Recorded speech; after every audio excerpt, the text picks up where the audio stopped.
আসসালামু আলাইকুম, কেমন আছেন সবাই? তো আজকে দেখেন আমার বাসায় কি কি রান্না হবে। এটা হচ্ছে আপনাদের বুটের ডাল, ওই চুলাতেও বুটের ডাল সিদ্ধ করা আছে। দ্যাট মিনস এখানে হচ্ছে এটা হচ্ছে আপনার রান্নার জন্য বুটের ডাল সিদ্ধ দিছি। দ্যাট মিনস এই বুটের ডাল রান্না হবে, অনেক মজা করে বুটের ডাল রান্না করব, আর চালের আটা রুটি বানাবো। আর সাথে এই জায়গায় বুটের ডাল সিদ্ধ দিছি হচ্ছে আপনাদের হালুয়ার জন্য। তো বুটের হালুয়া বানাবো আর সুজির হালুয়া বানাবো। এই যে এখানে হচ্ছে চিনি রেখে দিছি। আর এই জায়গায় হচ্ছে দেখেন এখানে প্রায় 3 কেজির মতো দুধ আছে।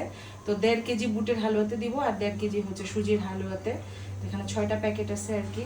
তো এগুলোই আপাতত রান্না হবে। রান্নার পর আপনাদেরকে ফাইনাল লুক দেখাবো যে আজকে কীভাবে কি রান্না করলাম। যে দেখেন এখানে ফেনা ফুলেছে, ফেনাগুলো ফালাতে হবে এখন।